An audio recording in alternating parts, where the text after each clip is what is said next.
Welcome to this step-by-step tutorial on how to add your stepmother to your family members on Facebook using your PC.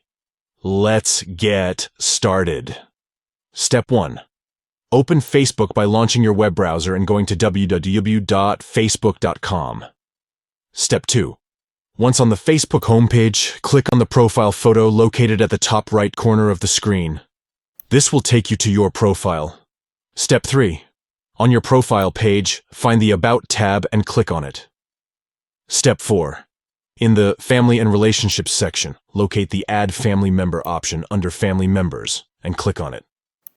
Step 5. Now enter the account name of your stepmother in the provided field. Step 6. From the drop-down menu, select Stepmother as the relationship type. Step 7. Finally, click on the Save button to add your stepmother to your family members on Facebook. By following these simple steps, you can easily include your stepmother as a family member on your Facebook profile using your PC. Strengthen your family bonds and share special moments with your loved ones on social media.